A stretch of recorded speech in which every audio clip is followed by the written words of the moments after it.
confirmation.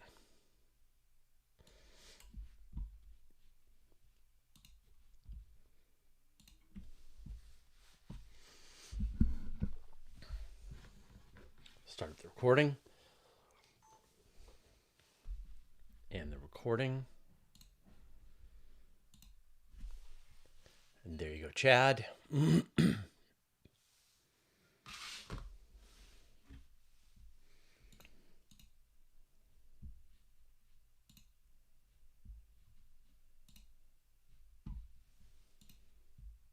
Okay.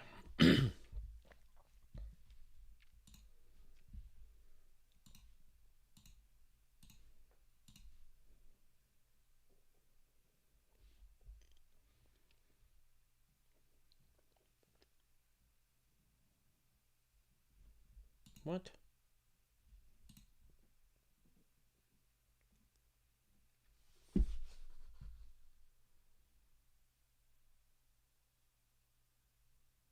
That's weird.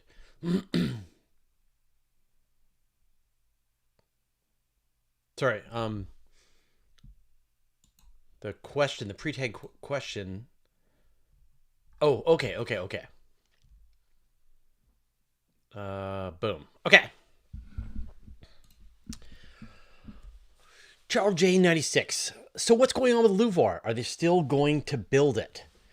So a couple of years ago, NASA did a sort of a deep inquiry into what were going to be the next generation telescopes that astronomers were looking for. Like, you know, we've got the great observatories, the Hubble Space Telescope, Chandra X-ray Observatory. We had Spitzer. I think Kobe was the other one. And then what were going to be the next generation of the great telescopes. And so then the astronomical community came back and they had sort of 4 recommendations. So one was Lynx, which was a next generation X-ray telescope. There was HabEx, which was going to be a telescope capable of observing Earth-sized worlds orbiting around sun-like stars. And then one was LUVOIR, which was just going to be this giant successor to the Hubble Space Telescope, kind of a jack of all trades. And so it would have a similar to James Webb, it would be folded up and then deployed in space, and would have anywhere from a 9 to a 20 meter primary aperture.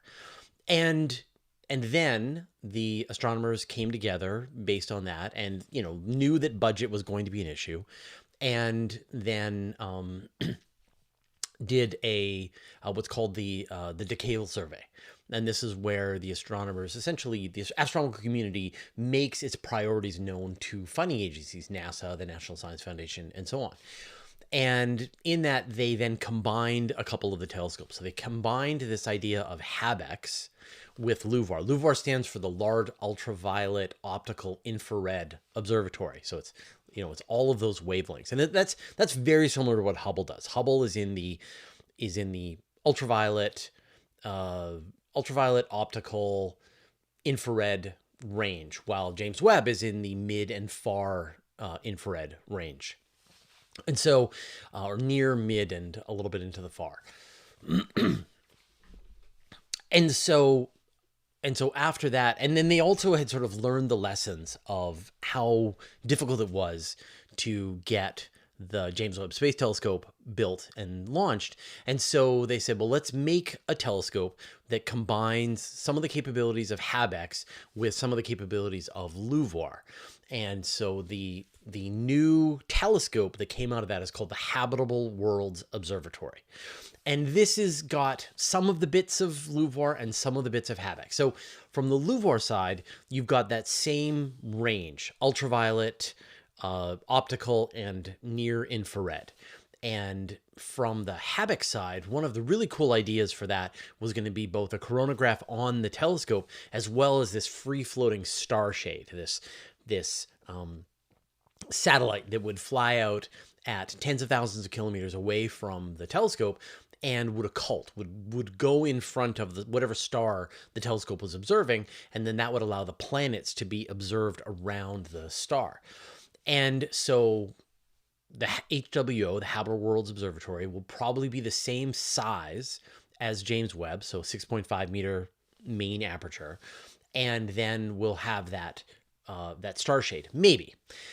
But, you know, I've been doing a lot of interviews about the Habitable Worlds Observatory. I've been interviewing people about the coronagraph. This is going to be the device on board that is going to block the light coming from the stars so you can reveal the fainter planets nearby. And I just recently interviewed the architect of the telescope, which is Lee Feinberg. And he talked about some of the ideas, sort of where they're homing in on the size range, when it'll probably launch, what vehicle it'll probably launch on. And then one of the sort of neat ideas that they're considering is an off-axis telescope. So in a traditional telescope, you have the primary mirror, and then you have the secondary mirror is sort of positioned on struts in front of the primary mirror. And so the light comes into the primary mirror, but is slightly blocked by the secondary mirror and the struts, and then bounces off the mirror, goes into the secondary mirror, and then is bounced again down into whatever are the optics that you have, whatever instruments you're trying to use to analyze the light. And so the idea of an off-axis mirror is that the mirror will be designed so that as the light comes in, it then bounces off to the side and is focused. And then you have the secondary optics off to the side of the primary mirror. And so you don't block any of the primary mirror with the secondary optics. This is more complicated optically, but gives you essentially no problem in the sort of, you don't get any of this block of the light. You lose about 20% of the light because of the secondary optics and the struts that are in the way. And when you look at, say, pictures from the James Webb Space Telescope, it has that very famous lines that you can see on the side of it. And then, of course, James Webb has that strange six-pointed star, but actually it's 8. 6 of them are coming from the shape of the mirrors, and then you have 2 more that are coming from the struts on James Webb. And so you'll be able to do away with a lot of that.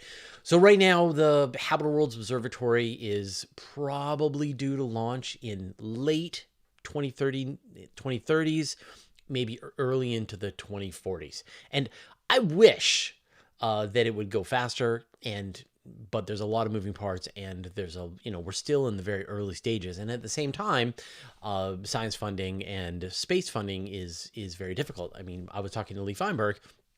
He had just retired from NASA as the architect of the Habitable World Observatory, and then has about a 1-month retirement, and then he's going to join ETH Zurich to be the architect for the LIFE mission, which is the Large Interferometer for Exoplanets, which is kind of like the European version of the Habitable Worlds Observatory. So at this point, LUVOIR was a prototype. So at this point, LUVOIR, was a prototype idea, a way to express the desires of the astronomical community, and then HWO and or LIFE will be the follow-on telescopes that will live up to that dream. So it's all still in the works. It is astronomers' top priority. Observe an Earth-sized world orbiting around a sun-like star. Try to search for any presence of life on that planet. And that is what the astronomers want next. Okay. So that was my opening. That now we will sort of leave that on the channel, and so when people see the thumbnail, then they'll go and they'll watch this, and then now I will explain what this is. So this is the live question show that I do every Monday. This thing lasts for 2 hours, and I will be answering your questions live about space and or astronomy. I've answered it. Okay. So go ahead and put any questions that you might have into the YouTube comments. You only need to do it once. We've got a database here that I will see all of the questions, and then I'll be able to highlight the questions that I've chosen that will be in the chat. Some ground rules. I am a journalist, not a scientist, and so I cannot provide you an opinion about any scientific theory. I just report on the scientific consensus. I am try to give emphasis to people who've never had a question answered before. So I can see in the chat, in the questions, how many times you've had your question answered before. So far, everybody has had their question answered before. No, wait, March chart 591 hasn't had their question, but yeah. So if you want to make it be a question so it shows up in my list, make sure that it has a question mark at the end and uses the who, what, why, where, or uses who, what, why, where, when, how. Yeah. And so that will trigger as a question, and then I will review them. So, if you just ask a question without using punctuation, I might not notice it. And then the last thing is, I get a lot of the same questions, and I try to mix it up. I try to keep things fresh. So if you ask a question, and we've had this a lot, or I don't know the answer, it's going to require too much math and research, I probably won't be able to tackle it. So, okay, let's get started on this week's episode of the Question Show. All right. So, let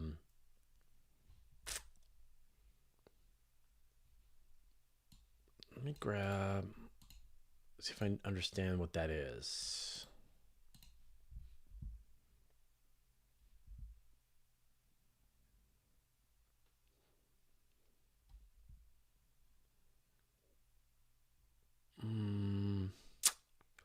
Yeah, so there's a question about the time delay cosmography.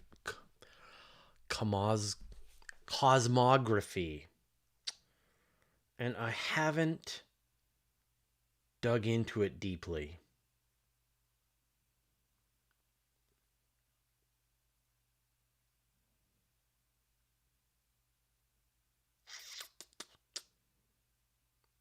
So I just did an interview that's actually very similar. I apologize because so the interview that I did was about building a giant interferometer to try and measure distance in the universe directly using astrometry. But let me just I want to get that. I'd love to go into that, but so maybe I'll make that a thing later on. Yeah, it's a great question.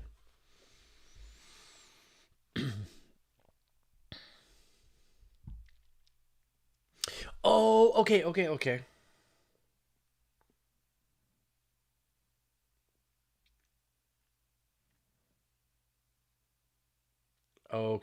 all right.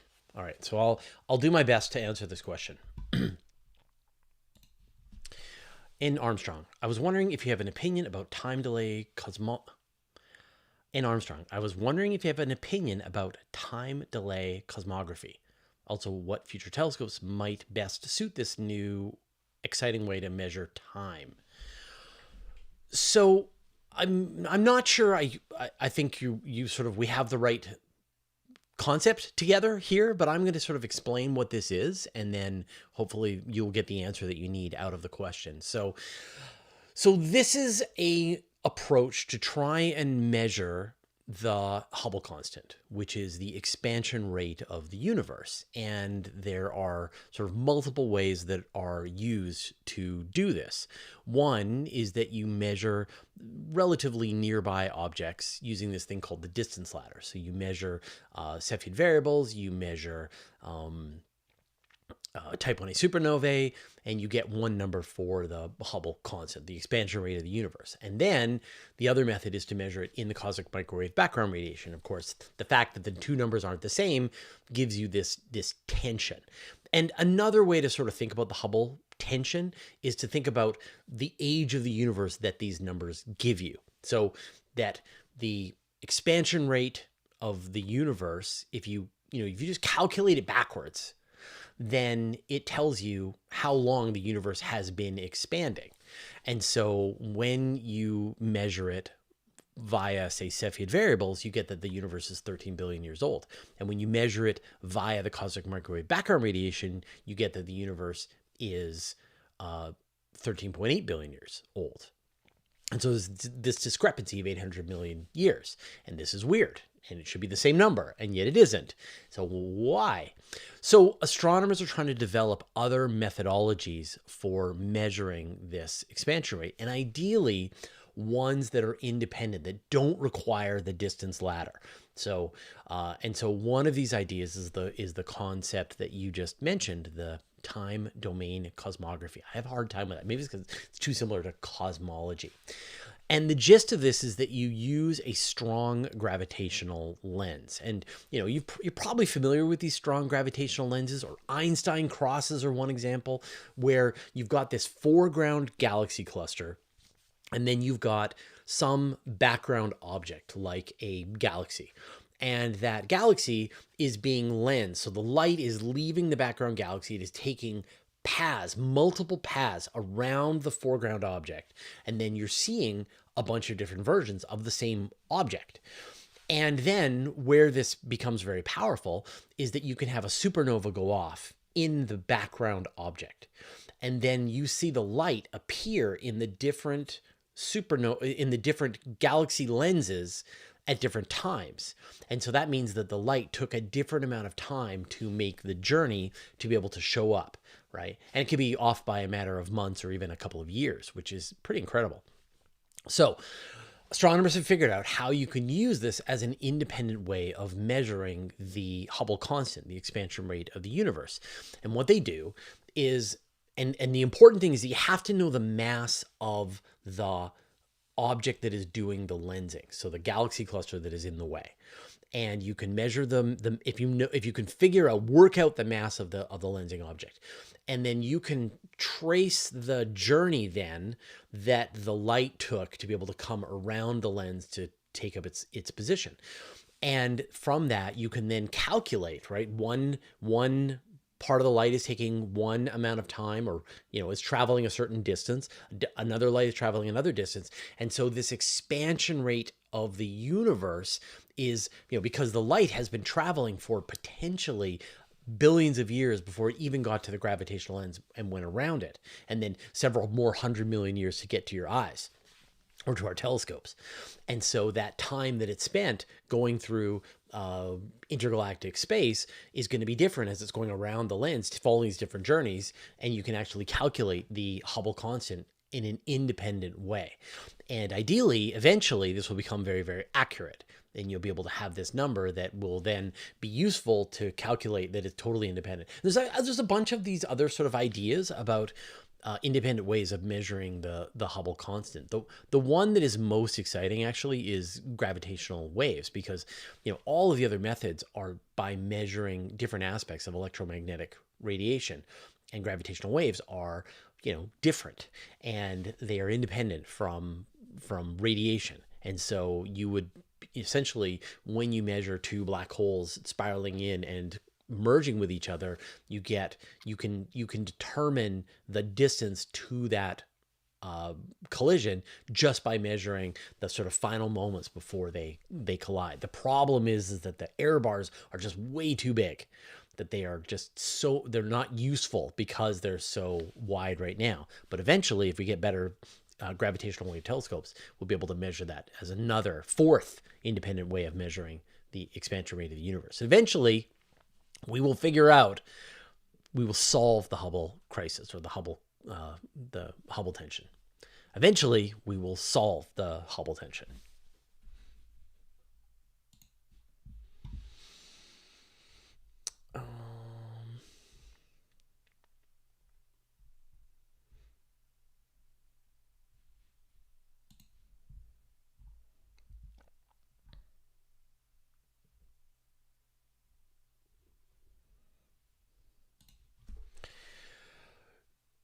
Jesse Notot. In the case of World War III or any other major conflict, were the satellites to be a target, do you think the space debris could prevent us from going to space? And if yes, for how long?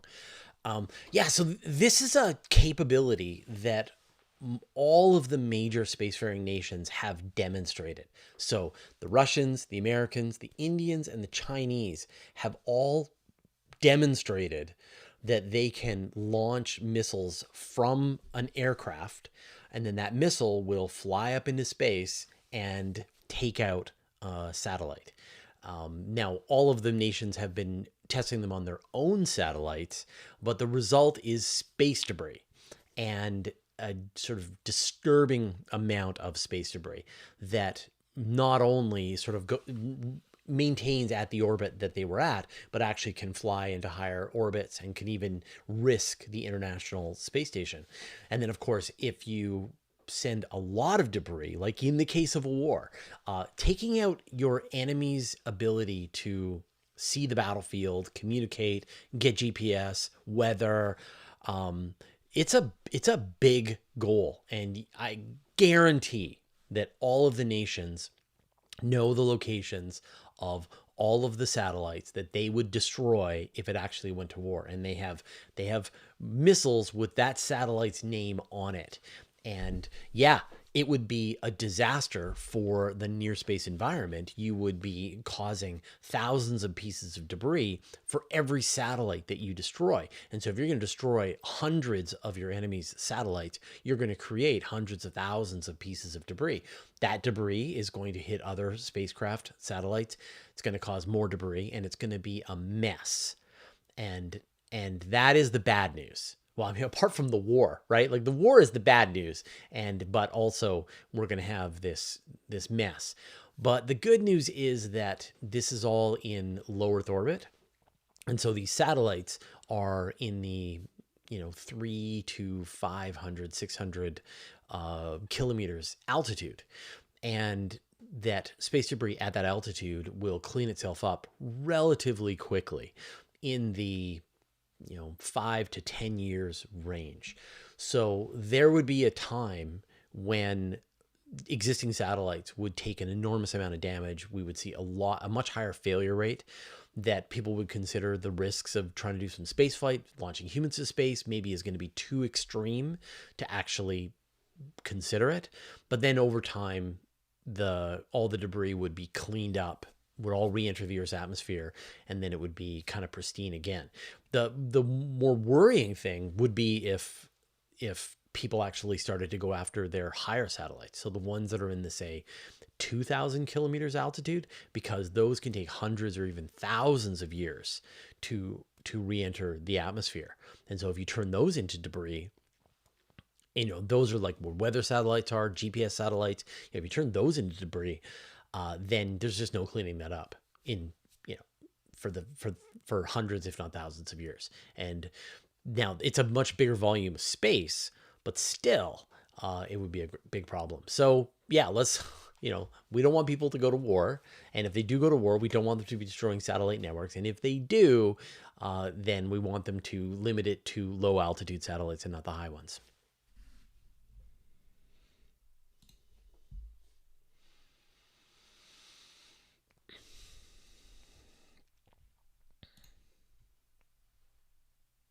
Whoa.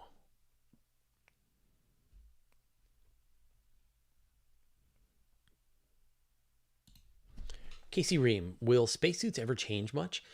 So there's some really cool ideas for the upcoming spacesuits. So the Axiom spacesuits that are being developed for NASA for the upcoming Artemis missions have a really interesting feature, which I am going to explain. So normally, when an astronaut wears a spacesuit, the spacesuit is, so the problem is that you have to balance the internal pressure of the spacesuit. So if you try to just, say, inflate your spacesuit to normal oxygen levels or to normal atmospheric levels, then the spacesuit is kind of like a balloon that you're inside, a rigid balloon that you cannot move in. And so what they do is they actually inflate the spacesuit to about 1/3 of its normal pressure. Now, this isn't enough atmospheric pressure for the astronauts to breathe, and so they put them in an environment of pure oxygen. So they have 100% oxygen and then a lower air pressure, and so now they can move and be flexible inside their spacesuit. The problem with that is that you have to take time. It's sort of similar to how divers work with, you have to adjust your body to that lower pressure environment, and then to come back from that lower pressure environment to the higher pressure environment. And if you don't, then nitrogen bubbles can build up in your joints, and you can get what's called the bends. And so they have to go through this process where your body will essentially push out all of the nitrogen so that you then don't get the bends. And so with the Axiom spacesuit, the idea is that it'll have a range of pressure capabilities. So you'll get into the spacesuit and it'll be at normal atmospheric pressure. And then it will slowly dial down the pressure in the spacesuit while you're beginning your spacewalk. So you're walking out onto the surface, you're starting to interact in the environment, and then it'll get you to the sort of target pressure. And then before your mission is over, it will bring that pressure back up. And so you sort of lose, sometimes the astronauts will sleep in the airlock, just so they can save time when they actually have to begin their spacewalk on the next day. And so you can imagine with the upcoming moon mission, the astronauts will get into their spacesuits, they'll start to bring down the pressure, and they'll be able to just go out onto the surface of the moon and then come back in and then bring that pressure back up. So it's a very cool idea. And so that's one example. The other idea, and this one is, people have been trying this out, but no one has been able to really kind of pull this off yet. But the way spacesuits work is that they put an artificial environment, an atmosphere around your body, because if you don't have that atmospheric pressure, it's very bad for your skin. Bruising, internal bleeding, like it's very bad for you to not have that pressure, the atmospheric pressure. But air does it. You've got the entire column of the Earth's atmosphere bearing down on you on, 15 pounds per square inch. You've got this pressure of the entire atmosphere of the planet pushing down on every part of your body. And they simulate that with the spacesuits. But you don't need atmosphere. What you actually can use is elastic. You can use some kind of system that essentially pushes against your skin with the same amount of pressure as the atmosphere does. And so people are designing suits that are sort of like, they look more like bodysuits. They're very sleek, very, very kind of futuristic looking. And so you don't actually need to have the big bulky spacesuit. Now you would still need some kind of, obviously, helmet on so you could breathe.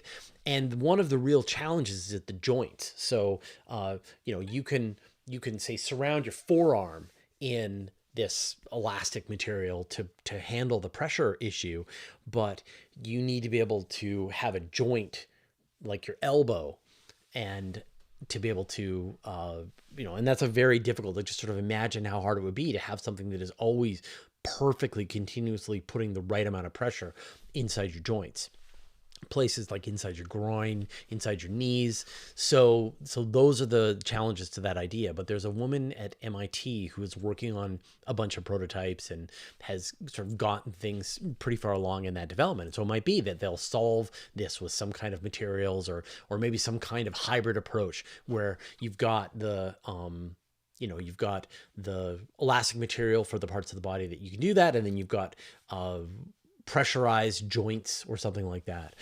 But it's a very cool idea. So yeah, there are still ideas, but in general, a spacesuit is a little spaceship. You're bringing a little piece of Earth with you. And there's only so many ways to be able to do that.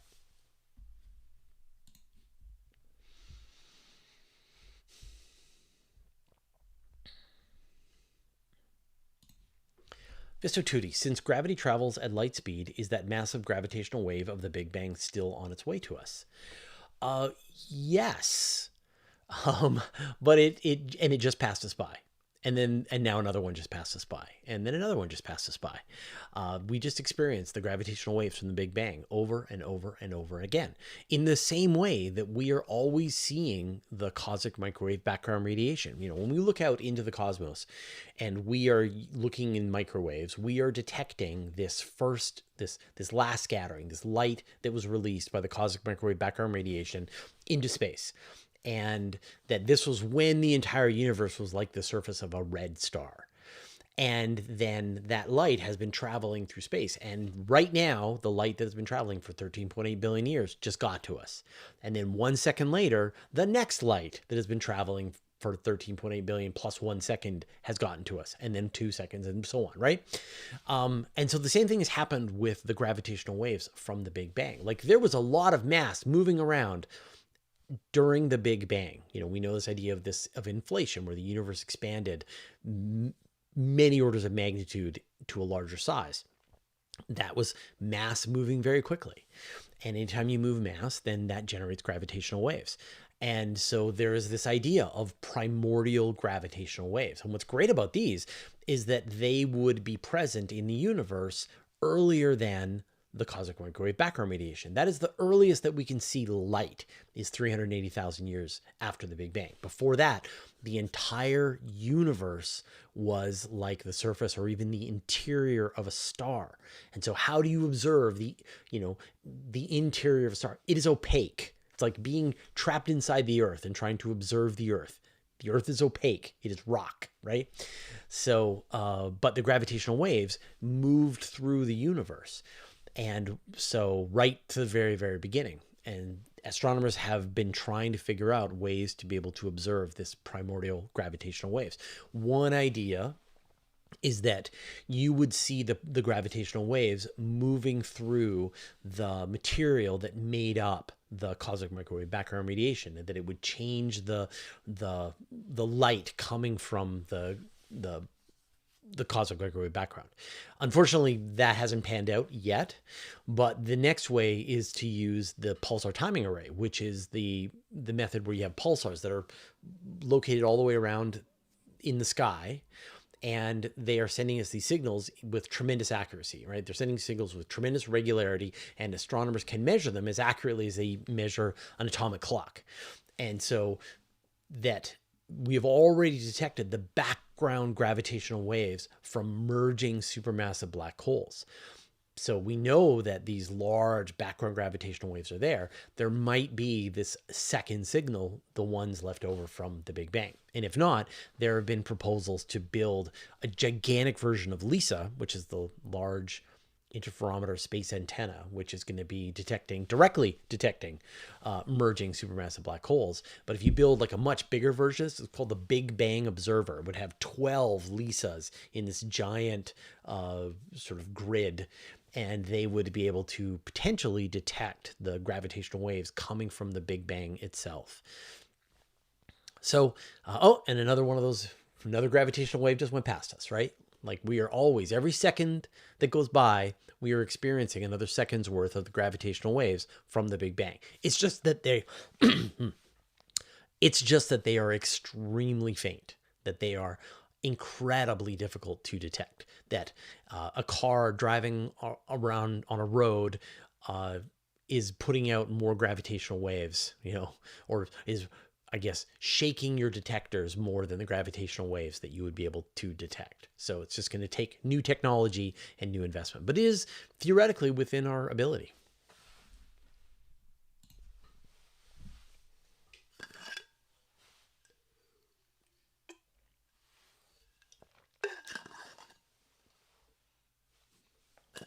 Keep that handy.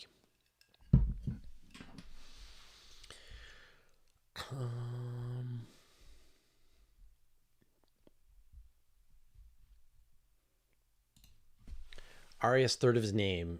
Fraser, what do you know about charged black holes? I thought black holes only had mass and spin, but yesterday I saw a video from David Kipping where he mentioned charged black holes. Yeah, so black holes can be measured by three numbers: the mass, the spin, and the charge. And these are made up of essentially the raw material that went into the black hole. So, the mass one is relatively straightforward. All of the gas and dust and light and antimatter and planets and you name it, had mass, or had the mass equivalent from the energy. E equals mc squared, right? And that added to the mass of the black hole. And then so that number, that total mass, becomes the mass of the black hole. Same thing with the spin. All of that material as it's going into the black hole had some kind of spin associated with it before it went into the black hole. And the black hole preserves that spin and spins. So whatever direction the black hole is spinning and whatever speed the black hole is spinning, this is the sum of all of the material that has fallen into the black hole. And then generally they end up spinning at relativistic speeds, close to the speed of light, which is crazy. But the last number is the charge. And so every particle that goes into the black hole will have had a charge. And then the black hole is going to be the average charge of all of that material that fell into it. The thing is that charged material is generally balances out. So you have positives, you have negatives. And so generally a black hole is going to be roughly neutrally charged. But theoretically, it could be, if you only fed a black hole on positively charged material, then the black hole would gain a positive charge. And the crazy part is that then if you had, say, something that was negatively charged, then you would attract it in addition to the gravitational, right? And if it had something that was also positively charged, it would be repelled by the black hole. So so black holes can have their mass, their spin, and their charge.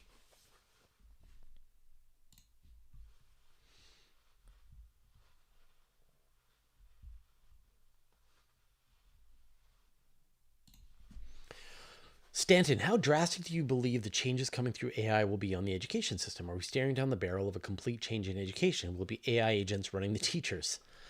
I can imagine a dystopian future where AI completely controls education and the students are using AI to avoid their schoolwork. Like, you think about how ChatGPT hit us in the first place, that a couple of years ago, people realized, hey, I can just get ChatGPT to write my college essay. And so suddenly you don't have to learn the material to be able to get your grade and get an A from your teacher. Like, congratulations. But that's counterproductive, that you are essentially going to school, paying all this money, and you're walking out without knowledge. And then you go and try and get a job, and you lack critical thinking skills, you lack the ability to write, you lack the ability to communicate with your peers, and you are considered a bad hire. And then they let you go because you actually weren't qualified for the job that you tried to apply for. And so then that reflects poorly on the educational institution, and that reflects poorly on the teachers, and they have to reform the entire system. There's a great quote, I forget who said it, but might be Z Moskowitz, but AI is the greatest tool that has ever been developed if you want to learn something. And AI is the greatest tool if ever developed if you don't want to learn something, right?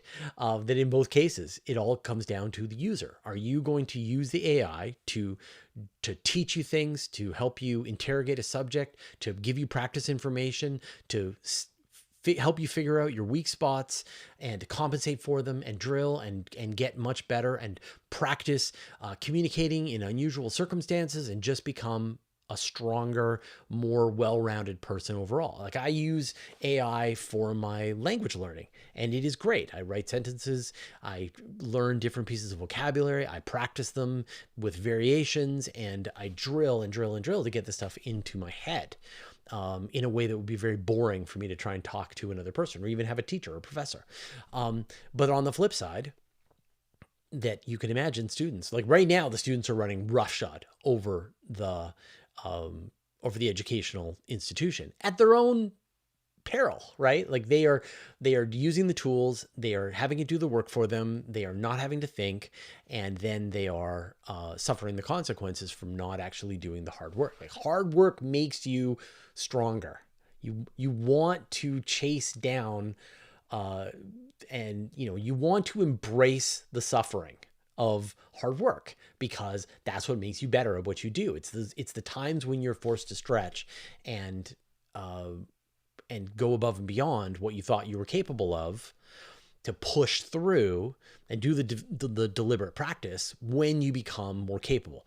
And so anyone who's using this stuff to just surf through at class is harming themselves. And a lot of the cases, this is happening because the teachers are doing, they're providing information, or, I think sometimes this is happening because the teachers aren't creating good curricula, or they're putting too much work onto the students, or they're focusing on the wrong things that are actually relevant to the, to the employers out the other side of this. So education is now in the crosshairs and is going to get overhauled stem to stern.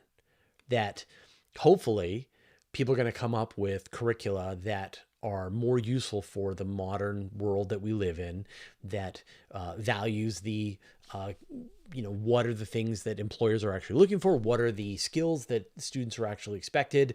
That the things that are easy to just have an AI do, those stuff are going to be gone. And you're going to have to do stuff in real time, maybe with a pen and paper, right?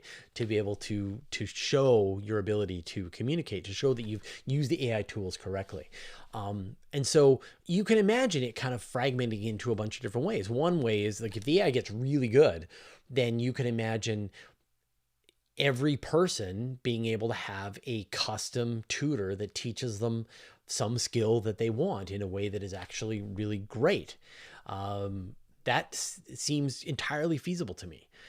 Or you could imagine the teacher working with the AI to be able to develop this kind of curriculum, something that is fine-tuned for each student. So as always, whenever new technologies are developed, people use it for good and people use it for evil. And so right now, people are mostly using it for evil. They are using it so they don't have to do as much work at school. And then the teachers are using it so they don't have to do as much work either, right? Or they're using AI tools to automatically check to see if the thing was written by AI tools. And then other students are coming up with methods to write their essays without them looking like they're written by AI. So I think it's going to be a mess for a while. And I think as a student, because I think, most of the people who are watching this are going to be students, you have to have a really good long think about why you're going to school. Because, the days of you just like having ChatGPT do your homework and then you come out the other side and then you just get a job, that is going to fall apart. And so you have to say, am I challenging myself? Am I doing harder and harder things? Am I actually getting out of this education what I should be? Or am I sabotaging myself down the road? Because you'll be found out.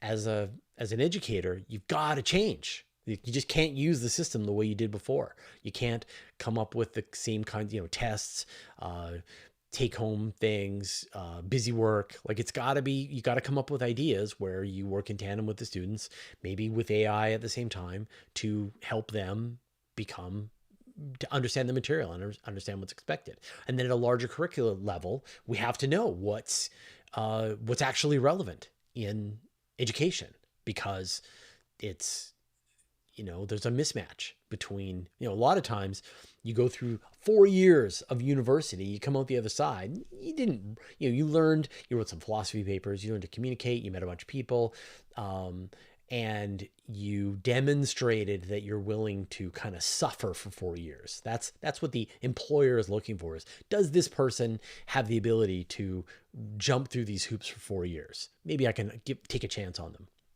I don't think that's going to cut it anymore either. So yeah, I don't know what the answer is going to be, but I have a ton of faith in humanity. We will figure it out. We will come out the other side with a balance, something that we've discovered all of the downsides. We've dealt with most of them, and we are, so we've got a new status quo for how things work from this point on. But I'd be interested to hear what you think.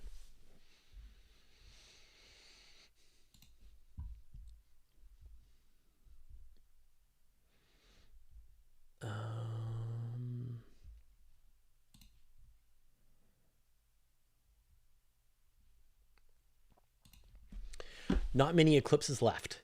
What is the most important long-term information mankind will acquire from creating a permanent presence on the moon? Well, the most important thing that we will learn is how to live in space. That is really the beginning and the end of why we should be sending humans into space. That, if what you want to do is science, you send the robots. If what you want to do is asteroid mining, you send the robots. That the reason we will send humans to the moon, the reason we will send humans to Mars, is because that's how we will learn to live in space. And there's no way to do it but to do it. And there are so many little lessons. When you think about how people have learned to, say, live on the sea, right, where people are sailors, and they have all of these things about reading the weather and fixing their equipment and navigating. and then doing their job, whatever their job is, right? If they're fishing or if they're, you know, running a cruise ship or whatever, that everything is made that much more difficult on the ocean. And it's the same idea that, you know, once you go to the moon, you have to bring your entire environment with you. There's nothing you can, there's no oxygen, no atmosphere you can breathe. It doesn't rain. Plants aren't growing. You can't go down to the ocean. You can't, you know, go to a river to pick up things. Like, you have to bring everything. You have to recreate the entire Earth ecosystem, or you have to create the entire environment that the human being needs to survive by yourself with your technology. You have to handle generating oxygen, generating water, generating food, dealing with waste, dealing with energy, dealing with materials, repairing stuff, right? Like, it's just like the laundry list. It just goes on and on and on. And we don't, you know, we think we know at large scale how to do some of this stuff, but we just don't. We have orbital experience, which has taught us a lot about the effects of being in weightlessness on the human body. We've learned about, we developed better methods for toilets and recirculating water systems and oxygen, as well as how to refuel the International Space Station and send it resupply. So we've learned a ton in low Earth orbit, but now we have to take those lessons and extend them out to a place that is farther away and more dangerous, like the moon. And the moon is still baby steps compared to going to a place like Mars. Like, at the moon, you're just a couple of days away from being able to send rescue supplies, from being able to evacuate somebody from a moon base back to Earth. Once you go to Mars, you are on your own. You are looking at months, if not years, for you to be able to bring someone home. What if someone gets appendicitis, right? What if someone has a tooth abscess? What if somebody is pregnant? What if your carbon dioxide scrubber breaks down? Like, these are all the kinds of challenges that we're going to have to figure out. And so let's figure them out close to home before we try to figure it out things farther away. So that's it. Like if they don't do one lick of science, if they don't step outside and pick up any rocks, it will still be valuable to send humans to the moon. Now, of course, you get the science as the bonus, right? Like, absolutely do science while you're there. But I don't think we should lose sight of the reason why we're going to a moon base, and that is to learn to live in space. And that from then we can learn to live on an asteroid, and then we can learn to live on Phobos, and then we can learn to live on Mars, and then we can learn to live on other places, right? Maybe in the cloud tops of Venus, and eventually on our giant spinning O'Neill cylinders. And at some point, 300 years from now, we will be a true solar system spanning civilization.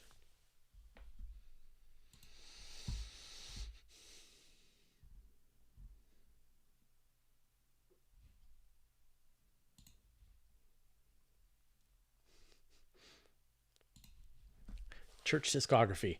What kind of animal would make a good space pet? Oh, that's a good question. A spider? You know, something that can hang upside down, think in 3 dimensions, has a line that it can use to tow itself around. Now, I've just been reading Children of Time, and by Adrian Tchaikovsky, and that has intelligent spiders in it, who eventually sort of interact with human beings. And the spiders are actually in this book are just naturally good spacefarers.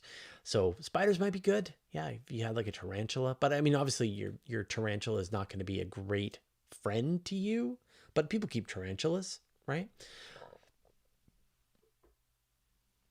A bird, you know, a bird would have to figure out how to fly in weightlessness, but I think they would figure it out quickly enough. So a bird would be kind of fun. But then of course it's going to go to the bathroom everywhere in a way that a tarantula wouldn't. So I think any animal pet that you bring is going to be more trouble than it's worth.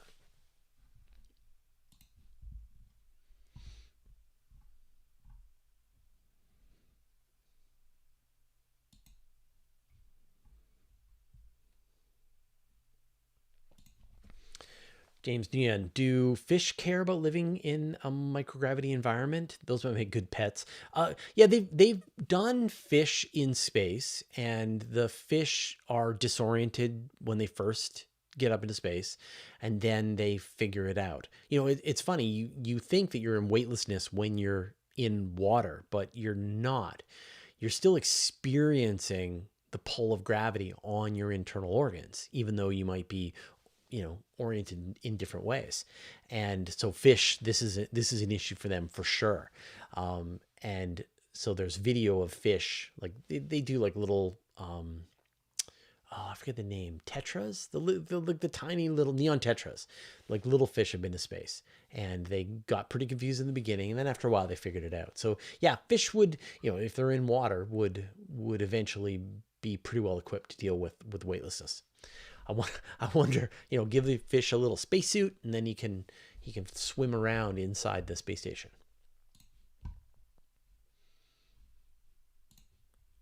I like these recommendations.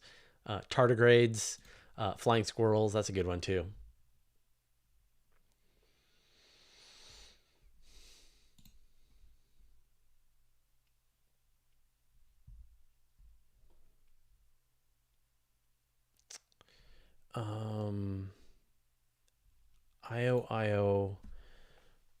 IOOI. I was going to ask you why we can't do digital interferometry between telescopes. I don't know what digital interferometry is.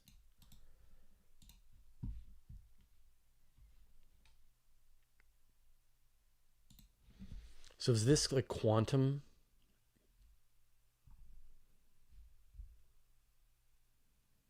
Light sensitive, conventional?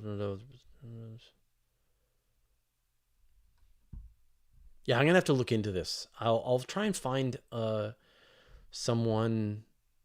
So I found a paper, Professor Kirk McKenzie did a story about digital interferometry. So I'm going to leave this up, Center for Gravitational Astrophysics. So it sounds like people are thinking about this idea, and I will try and do an interview because this is the kind of thing that I'm interested in.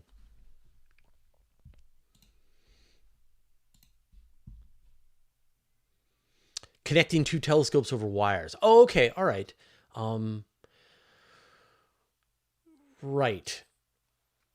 So I mean, the challenge with just interferometry is that you need to be able to combine the actual wave fronts from the photons. So if you just have like one telescope and another telescope and they are gathering images of the sky and they're producing a photograph, that is not interferometry.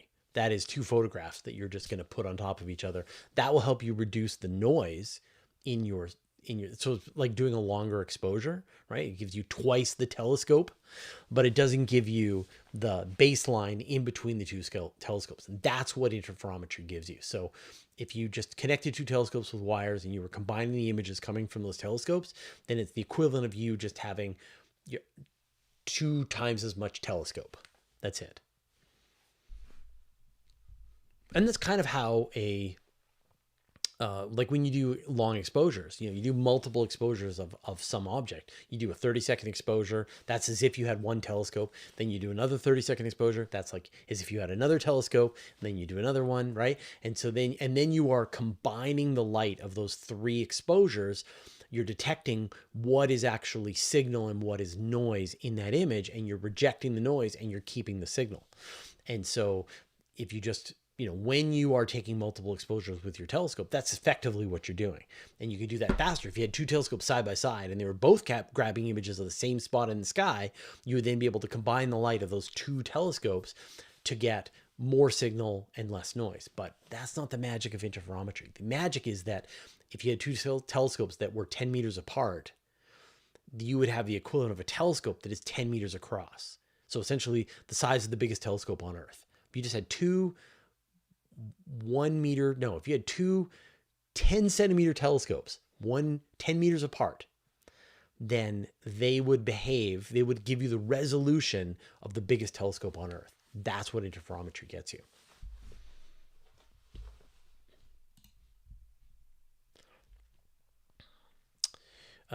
People are asking about Project Hail Mary. I'm going to see it on Tuesday, so I haven't watched it yet.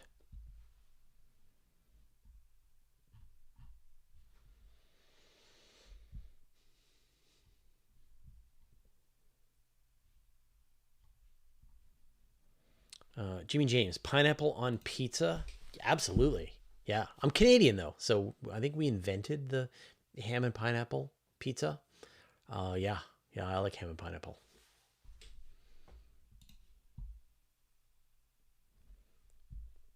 And I know that this will now split the community. It's fine. I don't care.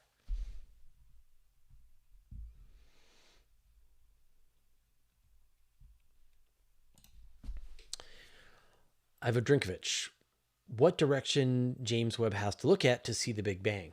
So James Webb can't see the Big Bang.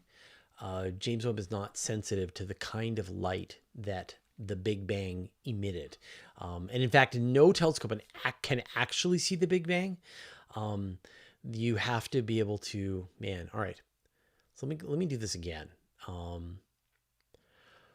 there's kind of two parts to this question. So the first thing is that the Big Bang happened everywhere. And so anywhere that James Webb looks, and in fact, anywhere you look with your eyes, you are seeing, if you were able to look far enough, where the Big Bang happened. It happened everywhere. That it was not any one specific location and then there was an explosion. It's that all of space is expanding or getting less dense over time. So Big Bang happened everywhere. But the issue is that James Webb specifically doesn't have the right frequency that it can observe to be able to see the Big Bang. And in fact, no telescope can, because for the first 380,000 years of the universe, that entire universe, right, was opaque, like it was like a star. And so you can't see through it. It's only after that 380,000 years, when the universe had cooled down, light was able to escape, that you could actually see into the universe. And James Webb sees in the infrared, and that light has been traveling for so long, and so much expansion of the universe has happened that even though that light started out kind of reddish colored, it is now in the microwaves. And so you need a microwave telescope to be able to observe it. And so astronomers do have microwave telescopes. They look in all directions and they see this afterglow of the Big Bang that happened everywhere. But like exactly where you're standing right now, your chair, the Big Bang happened there.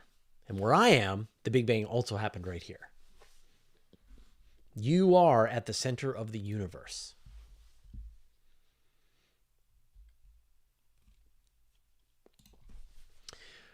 Hangman 747 Tin Man. Due to light speed, a photon experiences no time. Does a photon experience time when it's slowed down in a medium? No. But it is an interesting idea, right? That light experiences, that photons experience no time. That if you sort of calculate the time dilation, you put in the speed of light into it, things cancel out, and the amount of time that is experienced is zero. And so for a photon that's traveling at the speed of light, and so the photon never experiences time. It always feels like it is moving at the speed of light. But there's an interview that's coming out, and the reason I sort of want to talk about this question is that when light passes through like a medium or like gas, dust, things like that, then you can actually get wavelengths arriving a little bit slower. You know that light travels at a different speed through water, and that you can actually then measure what the universe is made of by how that light arrives at different times to your eyes. That the different wavelengths are sort of split apart by different stuff in between. It's a crazy idea, but there's an interview coming out. You gotta hear about this.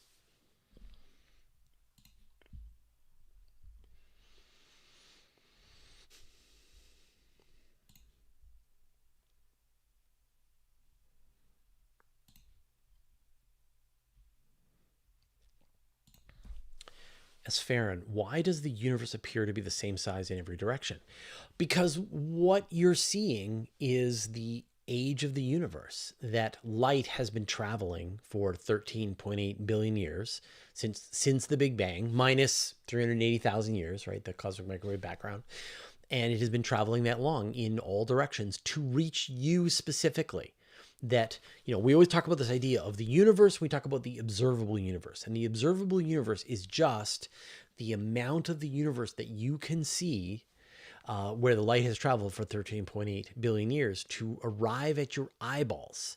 And I see a different observable universe than you do. And that, this tells us that and it assumes that the speed of light is constant. The cosmic microwave background radiation has been traveling for 13.8 billion years from all directions to reach you. But yeah, you were seeing your personal observable universe. The actual size and shape of the universe is unknown. Could be infinite, might be finite, could have some weird topological shape that matches the geometry that they measure in the universe. But it is, you know, what you are seeing. And so, you know, the analogy that I always use is that you're in fog, right? And so you're standing in fog and you can see your hands very close to you, but far away, things are harder to see. And eventually all you can see is just the fog. And then you know, your friend might be standing beside you. You say, like, why is the sphere of fog around us always the same size? What's that about, right? Why does the fog appear to be the same size around us right now? Well, because it's how well the light can get to you through fog particles. And that if there was less fog, you would be able to see farther. This is where it kind of falls apart. But it is custom to you that I see a different fogiverse than you do.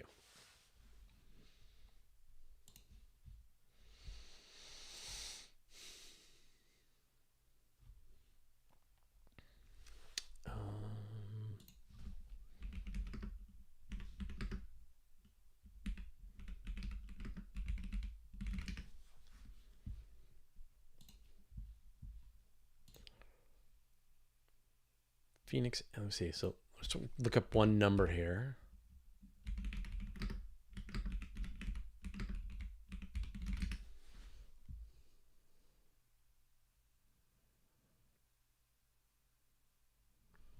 $3,900 AU.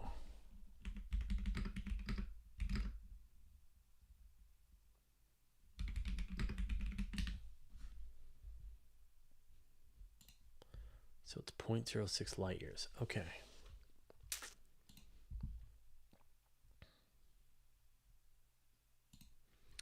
Known unknown.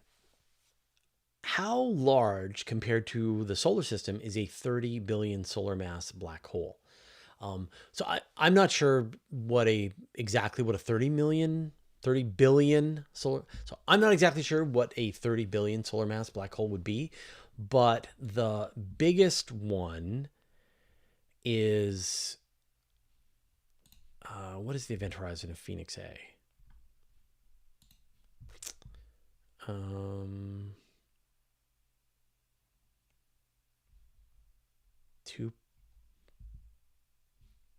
See the Phoenix. Let me get the number here. Hold on.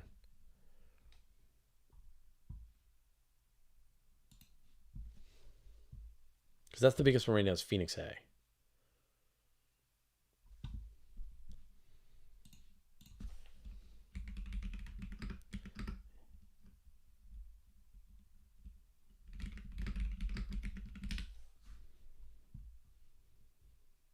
$100 billion. There you go. That's a big number. So the most massive black hole that we know of is called Phoenix A, which is a supermassive black hole in the Phoenix cluster.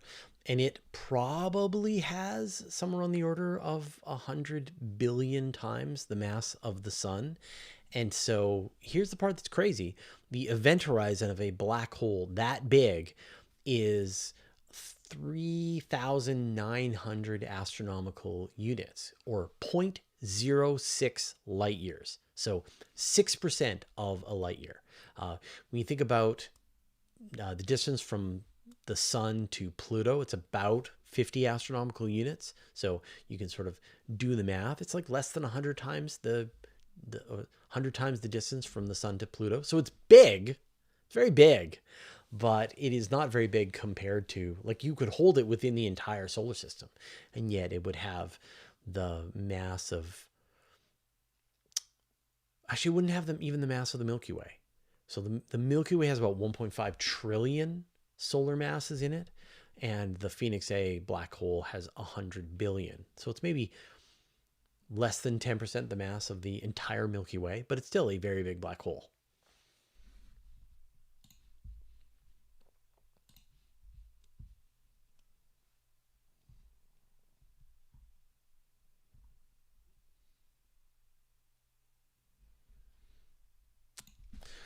Old timer. Andromeda is predicted to collide with the Milky Way, but is it traveling towards us? Are we traveling towards it, or both? Yeah, it's both. You know, we are attracted to Andromeda, and Andromeda is attracted to us. It's a mutual attraction, and so now Andromeda is the more massive galaxy, so it has roughly, they think it might be about 3 times as massive as the Milky Way, and so it is doing the majority of the gravitational attraction, but the two galaxies are essentially moving towards a common center of gravity between the two of them. Now, there is still an argument whether or not Andromeda will and the Milky Way will actually merge, that it might just be that it's a close flyby, and then the three-body interactions between Andromeda and the Milky Way and the Triangulum galaxy will cause them to not actually merge in the end, but still. So we are moving towards Andromeda. Andromeda is moving towards us. And that's why when we look at the light from Andromeda, it is blue shifted. While almost every galaxy that we see in the entire universe is red shifted, that the galaxy is moving away from us, Andromeda is one of the few that is actually moving towards us.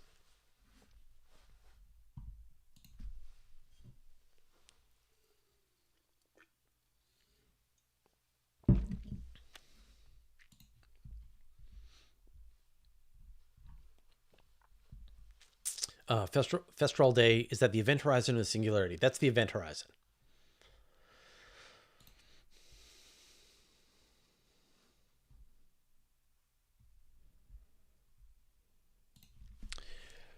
Tricky Mick, what is the process for flagging and following up on objects reported by the Vera Rubin Observatory? Given how many objects will be reported, do they have protocols to say what gets investigated first?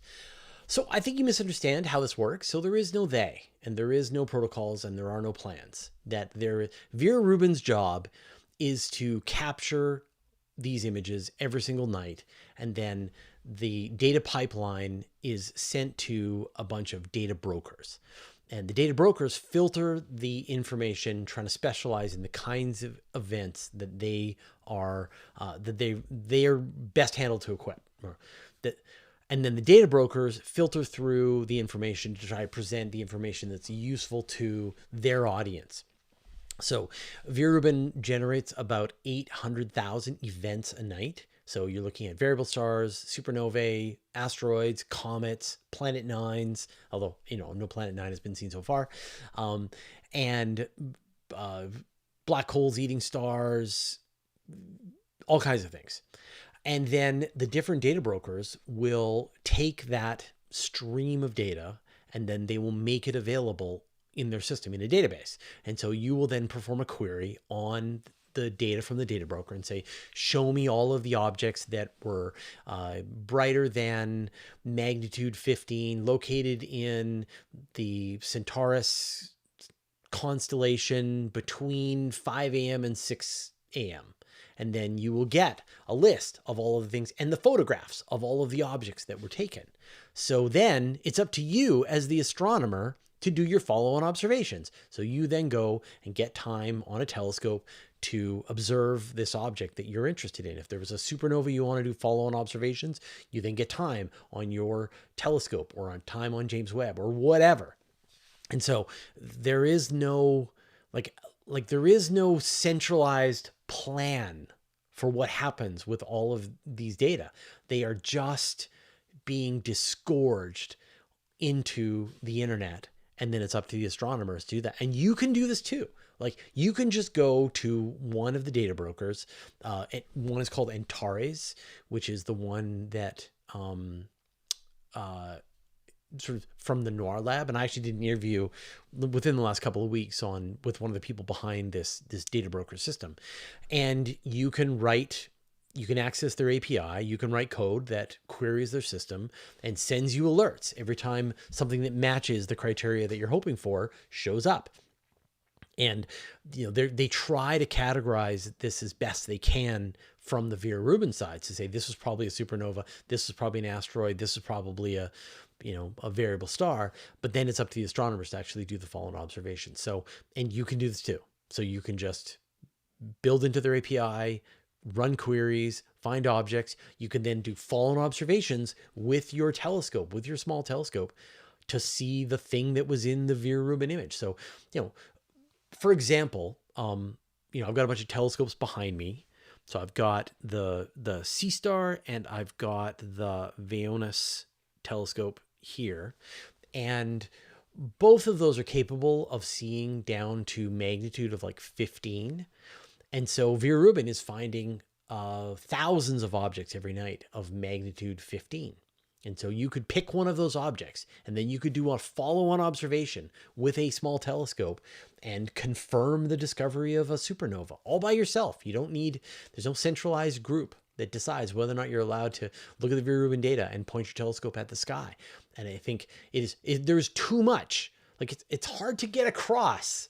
If you want to discover asteroids, you could just do this. You could find thousands of asteroids a night if you wanted to, just by looking through, writing code. It is a gold rush right now. You could probably discover comets, and maybe you'll be the person to discover Planet 9. Get to work.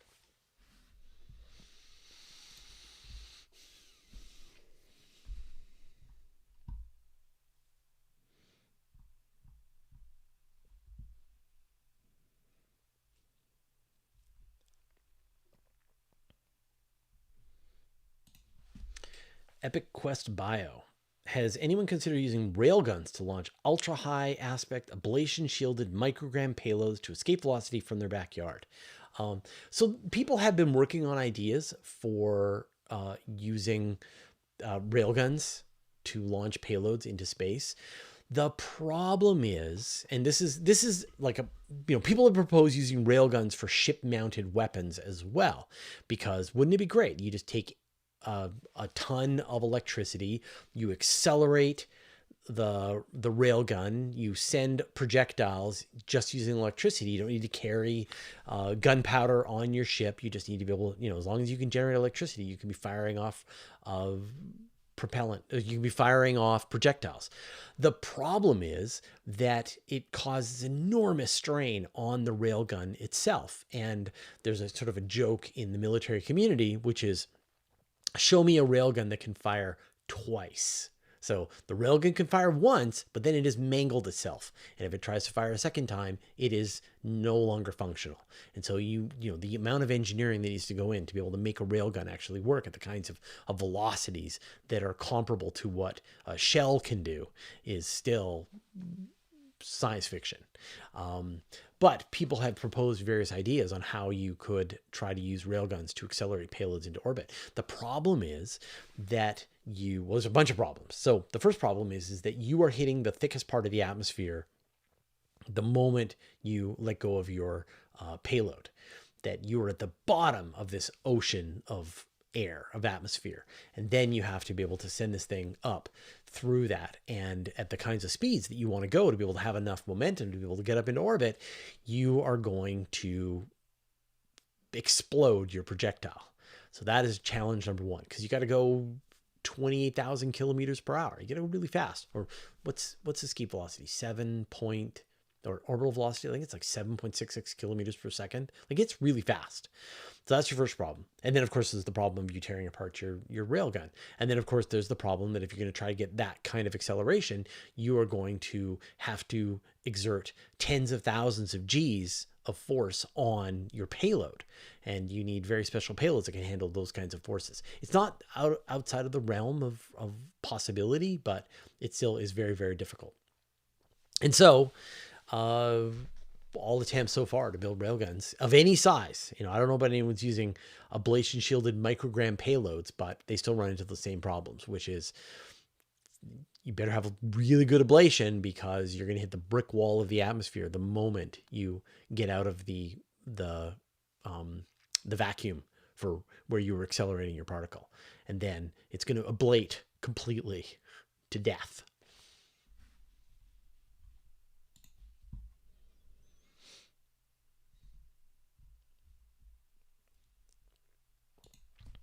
IARC-SIM, researchers from countries that funded Vera Rubin will get first access to that data, right? I thought the general public would only access data up to a month or two ago, right? No, it's all live right now. You can go, the tons of people built really cool gadgets for processing data from Vera Rubin. You can go to the data brokers. I think there's 7 data brokers. You can pick the one that you want. One specializes in, supernovae, variable stars. Others specialize in things in the solar system. And you can start querying it. It is publicly available. There's no gatekeepers on this whatsoever. Nope. Everyone is free to access it right now. The only check is that it goes through the Department of Energy, and they run filters to remove military satellites from the data. So they remove those alerts from the data. Apart from that, it's free to use. Go crazy.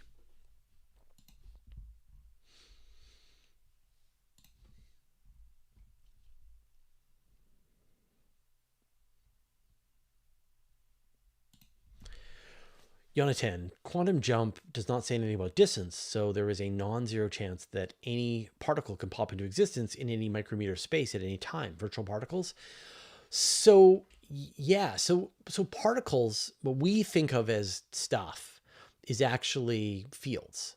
That there are these fields and quantum fields, and that they, because of probability, all of the atmosphere in your room is most likely, almost sure to be in your room.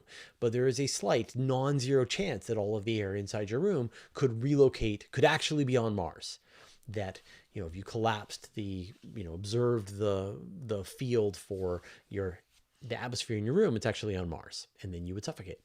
But in general, what we experience is that the stuff is where we left it. That remains because it is very high probability to be in that location, but it is not zero. And so there are plenty of ideas, and sort of this is the idea of a Boltzmann brain, that you can have, in an infinite universe, in infinite time, that you could then theoretically have a conscious entity appear because of this sort of random fluctuation that you would have, although it's the chances are almost zero, they're not completely, it's not completely impossible. Therefore, it will happen inevitably in infinite time. And, the sort of the sort of philosophical challenge of the Boltzmann brain is that if collapsing the wave function requires observation, how can you get an entity capable of making an observation without it being observed, right? So how can you get a mind capable of observing a quantum event if nobody observed the event? And that's sort of the philosophical challenge of the Boltzmann brain. But theoretically, you not only could get a single conscious entity appearing randomly, you could get a planet Earth appearing randomly. You could get a Milky Way galaxy appearing randomly. You could get an entirely new Big Bang appearing randomly. And so maybe that explains where the universe came from, was that, there was a previous universe and went on for an almost infinite amount of time. And if you waited long enough, you got the equivalent of the Big Bang just appearing randomly in the cosmos.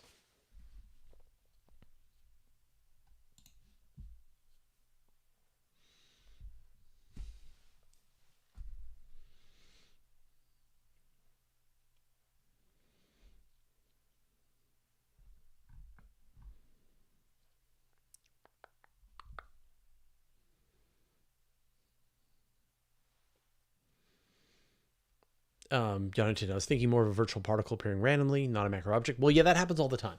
So, this idea of virtual particles is a real thing.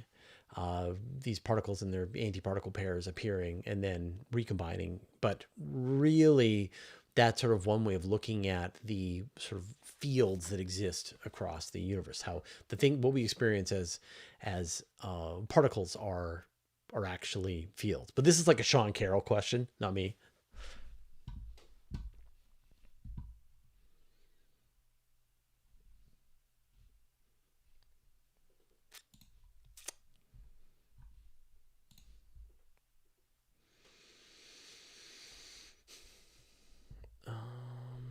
What is hidden variable SETI?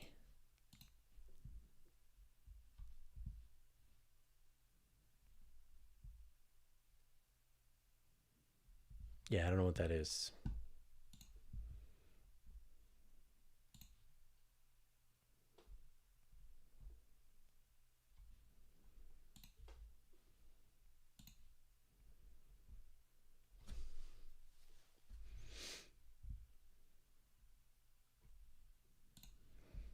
Um, Frosty Winnipeg. Could a telescope on Earth use the moon, new or crescent, as a star shade? No, but there is an idea that you could launch a star shade that telescopes on Earth could use them. So there's actually a NIAC grant that was awarded a couple of years ago, and this is sort of making the rounds again. There's a new paper that just came out about how you could just, like, instead of needing to launch, say, the Habitable Worlds Observatory and have it have a separate star shade that it uses, you could have a star shade that you just launch that is then used by observatories on Earth. And it would have to follow a very specific trajectory and would kind of loiter in front of the star that you want for as long as you can before it runs out of propellant. And so there's some really cool ideas about being able to do that. And then that would save you. You wouldn't have to try to maintain, we could do a lot of really interesting tests in the short term with these star shades. So hopefully before we see the Habitable Worlds Observatory launched with a star shade, we'll have already seen a star shade launch.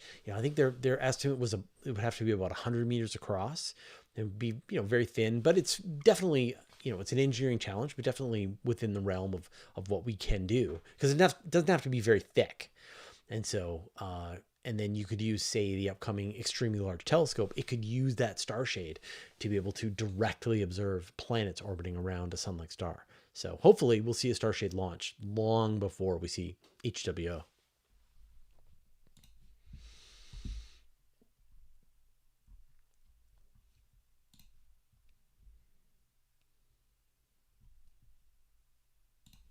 Geohondo, how do we know if Geohondo, do we know if dark matter is possibly in our solar system? I mean, it all depends on what dark matter is, but it's believed that there is dark matter everywhere. So, the actual concentration of the dark matter would be very low inside our solar system, like probably on the order of an asteroid, a small asteroid's worth of dark matter or mass worth of dark matter, because dark matter is this giant halo that surrounds the Milky Way galaxy, and it accounts for most of the mass in the Milky Way. But space is very big, and so when you kind of spread that mass out across this entire volume of space, the amount of dark matter that is present in any small area is actually going to be very small. So in the solar system, most of the solar system's mass is not dark matter. It is planets and the sun.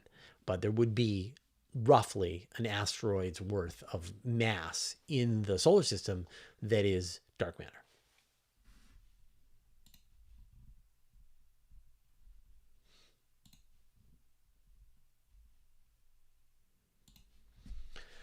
Nomad 77. Is there a limit to how many telescopes we could put out at L1? So L1, and I'm assuming you're talking about the Earth Sun L1 Lagrange point, is the point that is in between the Earth and the Sun. So, there are some telescopes there. They're mostly observing either the Earth or the Sun. But I think you're probably talking about L2, which is the one that's on the other side of the Earth. And, is there a limit? Of course there's a limit. I mean, space is big, but it's not infinitely big. But there is not a practical limit that, even James Webb is not perched on this specific point out at L1. It is orbiting around the average location of the L1 or the L2 point. It is orbiting around the average location of the L2 Lagrange point. And so, it's not at L2 specifically.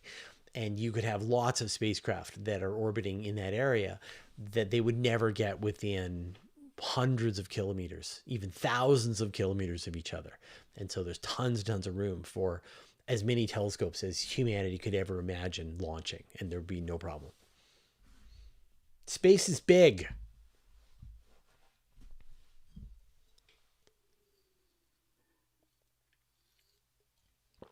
IOOI said, I just found that NIAC request. It's called The Inflatable Star Shade for Earth-like Exoplanets. Yeah, so I did an interview with John Mather here on the channel. So just do a search for John Mather Star Shade on YouTube, and you'll probably get the interview that I did with him, and then you'll learn all about it.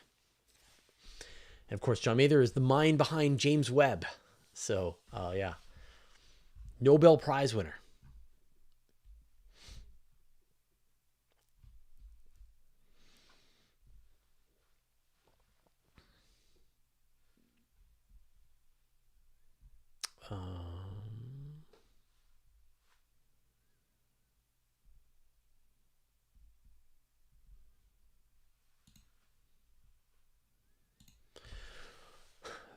Fester all day. If a civilization isn't detected by SETI, did it even exist? All those poor potential people. Sure. Yeah. Yeah. If we don't detect a civilization through either indirectly or directly, like if we don't detect them sending a signal at us, or if we don't detect the sort of leaked radiation from their television broadcasts, they're still there. You know, tree falls in the forest. Nobody hears it. Doesn't make a sound. Yes, it makes the sound of a tree falling. But, you know, there's this idea in SETI about sort of quiet aliens versus loud aliens, that advanced civilizations will probably fall into these two categories. So the quiet ones are going to be the ones that just chill out at their home planet, that they, instead of using radio transmissions, they switch to fiber optic. They are concerned about being discovered by other civilizations, and so they go quiet. You know, this is the sort of dark forest idea. While loud aliens are going to be broadcasting, but are going to be conquering. They're going to be taking over other star systems, that they're going to be sending, you know, they're going to go to a star system. They're going to manufacture von Neumann probes. They're going to send those von Neumann probes at close to the speed of light. They're going to be extracting the resources from that home star system. They're going to be growing their empire. And it's the kind of thing that you would be able to detect. And so we won't detect the quiet aliens. We will only detect the loud ones. And so, you know, people always ask, like, why do aliens have to be loud? Like, why aliens have to be like conquering large amounts of space? They don't. And if they don't, then we won't detect them. But, you know, if a civilization doesn't want to expand, then that leaves room to the ones that do, and like the Borg. And so it only takes one to go full Borg.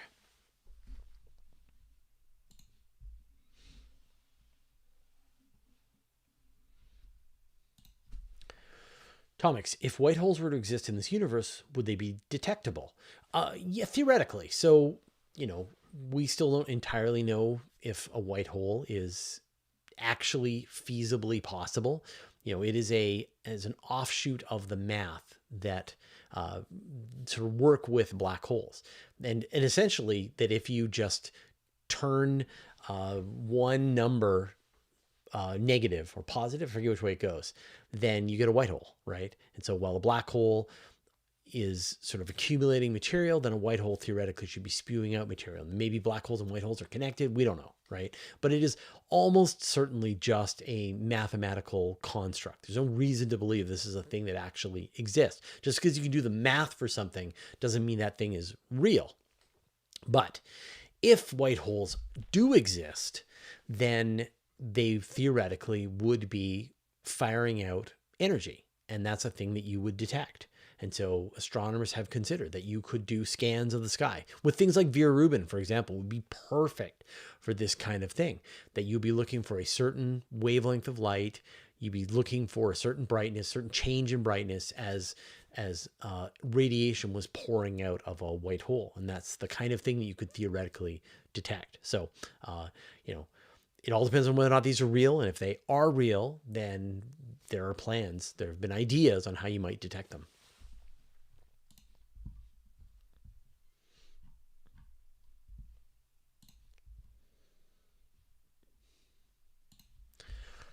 Vista 2D, does SETI have access to the Vera Rubin data stream, or does NSA filter out all the aliens in the data? Everybody has access to the Vera Rubin data stream. All of it. There is no limit. There's no filter. There's no one is stopping anyone from doing anything they want at all, except for locating the positions of U.S. military satellites. The Department of Energy is filtering those out. But apart from that, everything else is in there, especially the alien spacecraft.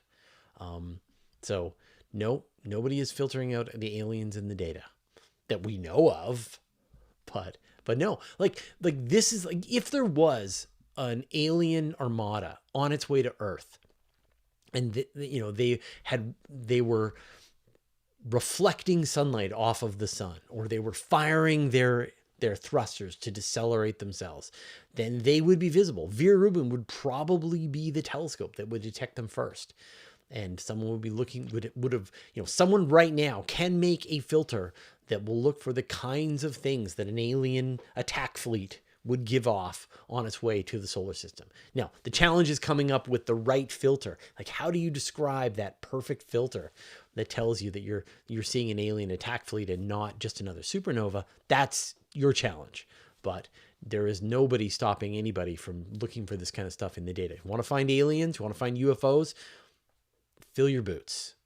Like this is the part, like I know you already know this, Vista, but this is the part that just kind of kills me, is like people think that this information, no, go use ChatGPT or go use Claude, have it teach you how to connect up with the API of these data brokers, write code, come up with a really cool interface that shows you all the stuff that you're interested in the Vera Rubin data.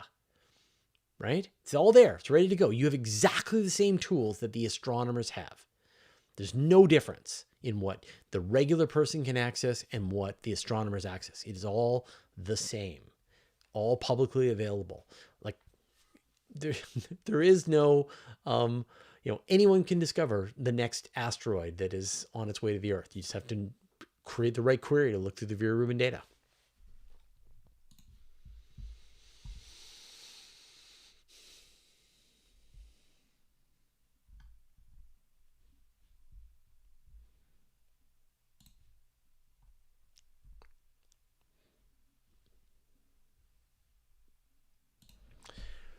Setihedron. So are we going to trust the most corrupt government in modern history is honest about what is filtering from the data? Like, how can you control this? 800,000 alerts every single night. It's expected that number is going to go up to probably 7 million alerts a night once the enough data has been gathered by Vera Rubin that it's starting to really detect changes from night to night. So yeah, if you know the positions of your satellites, then you can scrub them from the data because those are a known quantity. They have 100 satellites. They need to make sure that they're not revealed in the data.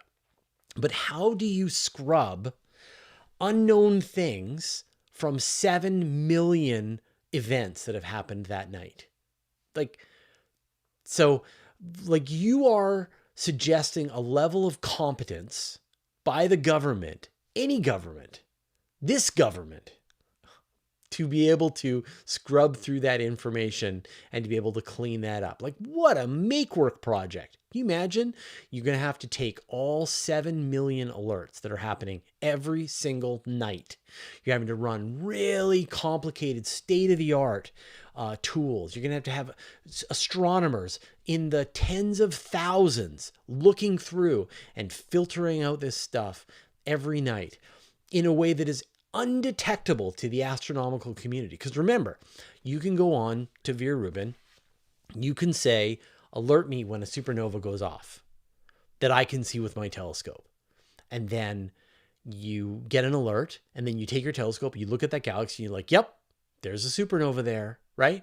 So how do you still allow this stuff to be in essentially real time, within seconds of when it was detected by Vera Rubin and then made available to the astronomical community, and at the same time be able to filter out the stuff that you want to keep secret, like the aliens, which are random, right? So yeah, if you know where your satellites are, you know exactly where they are in the field of view, then you can remove them.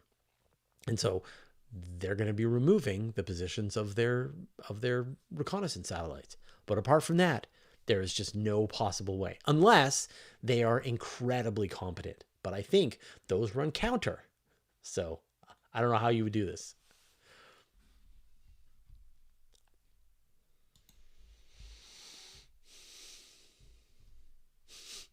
Very emotional response. Are you the alien filtering the data? Maybe.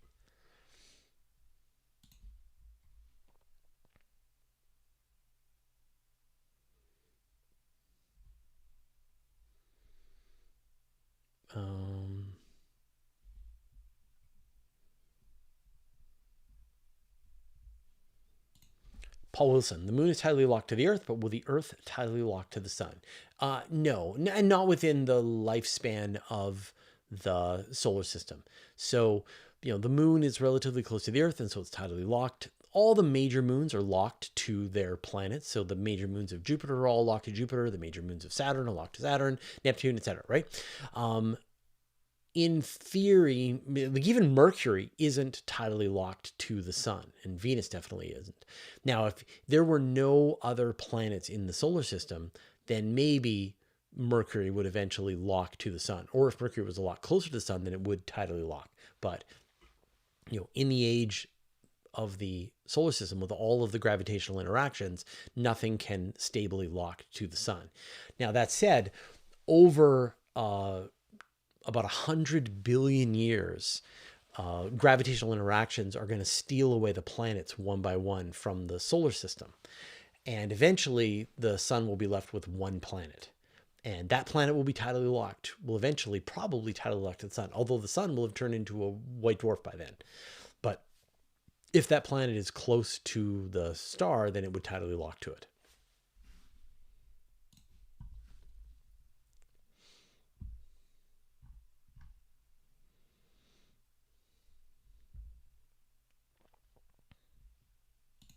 Nomad77, is there any code already written for public use for those who don't code?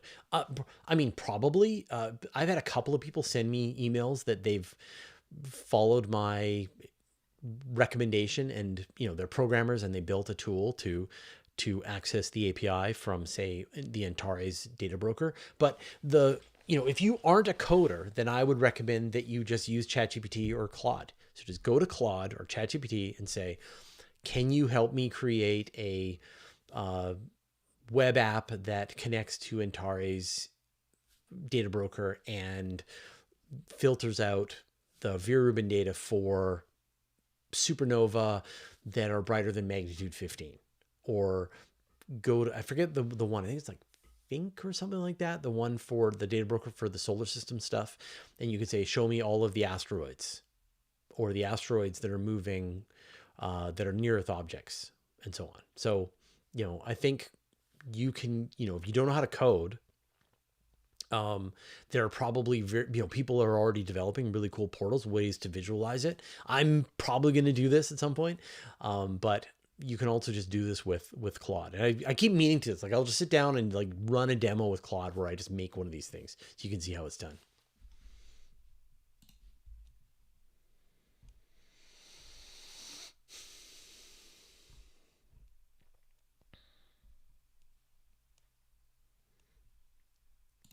Terry Hardaway, do gravity waves move at the speed of light? Yes.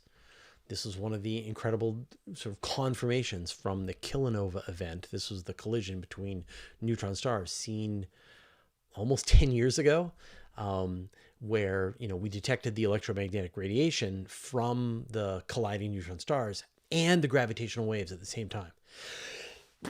Ooh, sneeze. And it was always assumed that gravity moved at the speed of light, but the time that the gravitational waves arrived perfectly matched up with the time that the electromagnetic radiation arrived from the Kilonova, over hundreds of millions of light years of distance. And so, if there was any difference in their speed, they would arrive at different times, but they arrived precisely in relation to each other. So, yep, gravity moves at the speed of light. I mean, not just gravitational waves, just gravity moves at the speed of light. Like the sun is 8 minutes and 20 seconds light, time away from us. Like light from the sun takes 8 minutes and 20 seconds on average to get to us. And so if the sun disappeared, the Earth would continue in its current orbit for 8.5 minutes before it no longer felt the gravity from the sun, and then it would just fly off into space.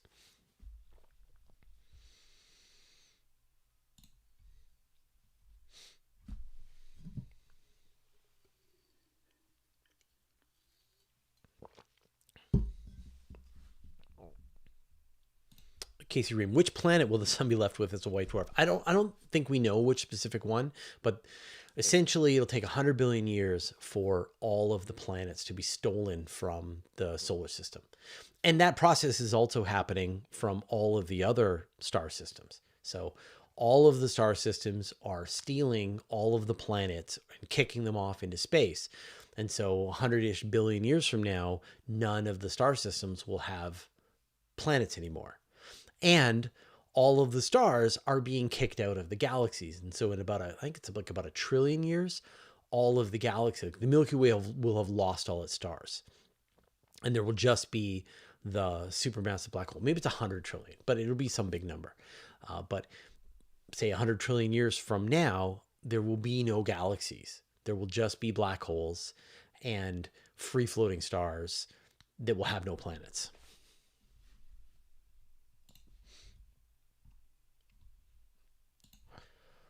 James Dubbin, any neutrinos detected from the Kilonova event? I don't think so. I'm just going to double check. No, it was really far away. So I'm going to say absolutely not.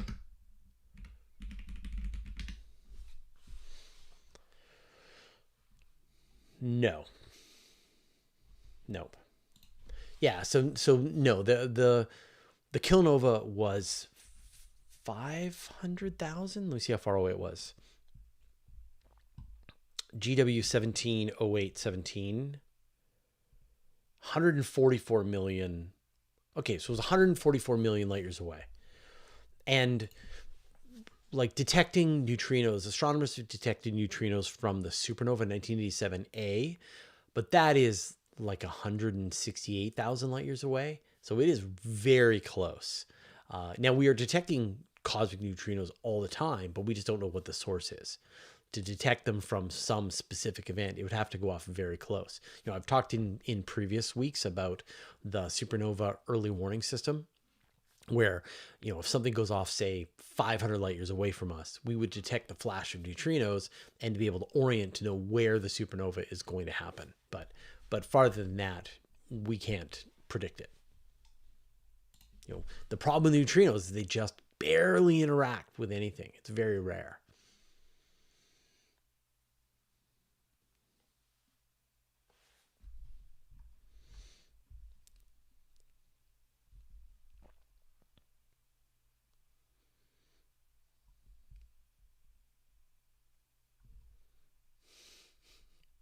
Church discography, my hero wants to know if aliens have souls. That is a different theological. That is a very difficult theological question that you might want to talk to your priest about. I can't help you with that one.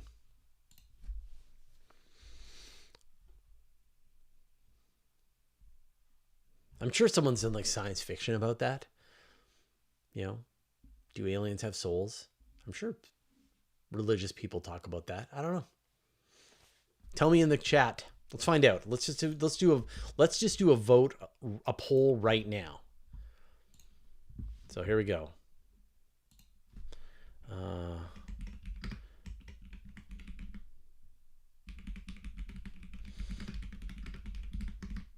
Okay.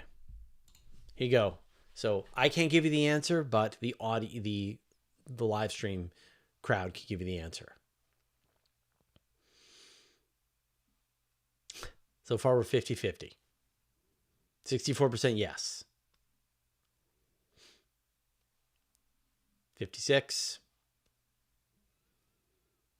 And so it's trending towards yes.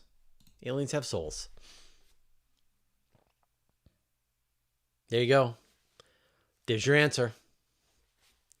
62% of the audience believe that extraterrestrials have souls. Nice.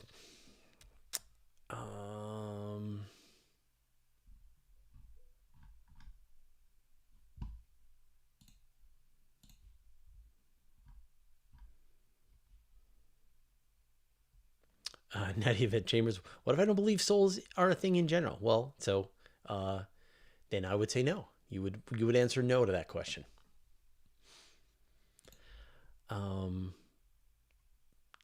Johnny Appleseed. So our destiny is the Booty's Void, or is the Booty's Void created by aliens? Was that a question?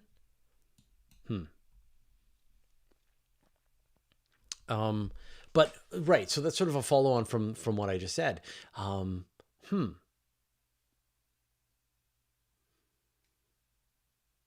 Okay, so all of the star systems are going to shed their planets through gravitational interactions. And then all of the galaxies are going to shed their stars. And so the stars are going to be free floating, and they'll be dead, right? Dead stars. They'll be white dwarfs. And the planets will be free floating, and the stars will be free floating, and the black holes will be free floating. And all the black holes that could have merged with each other will have merged with each other. And then all of the other stars will be free floating. And then the expansion of the universe will just be continuing, and the acceleration of that will be continuing. And so eventually all of the dead stars will be in enormous gulfs the size of the Booty's Void or bigger, right? That stars will be hundreds of millions of light years apart from each other, billions of light years apart from each other, trillions of light years apart from each other over the cosmic horizon, that no dead star will be able to see the light from any other dead star, because they will all be over the cosmological horizon. So our destiny is the Booty's Void, or the equivalent of the Booty's Void. Isn't that like depressing?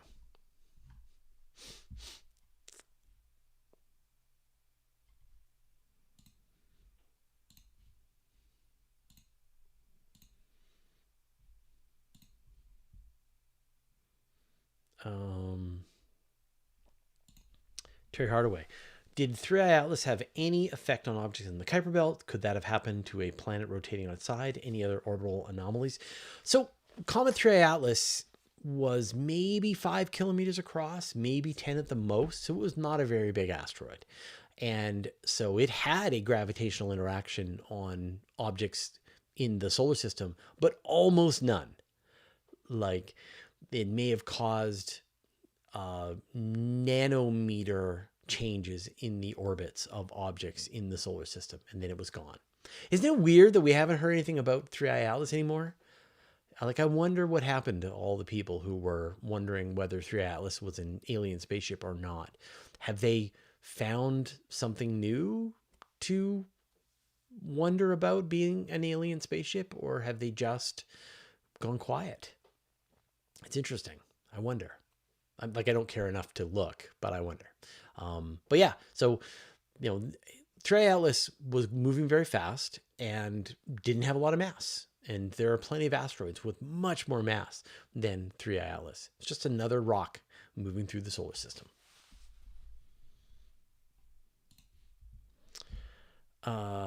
Dougal, who has the high score? That's a good question. Let me see who has the high score right now. I think you're pretty high up. So Ed Skeptic has 8 questions answered. Dougal has 7. So, yeah. Because you guys both ask a lot of questions.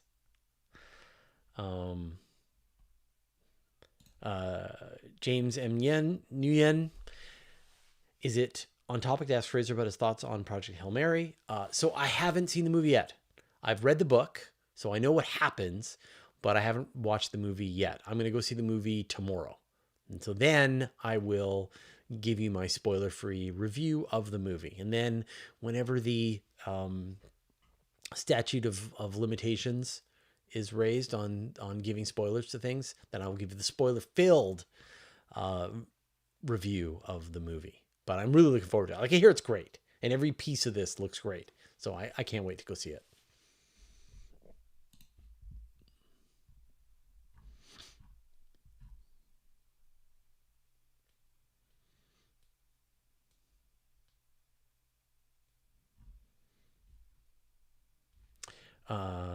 James Yen, is there a score on questions answered? No, I can see the number of times that you have asked a question that I've answered. So I've answered 2 of your questions. Now I've answered 3 of your questions.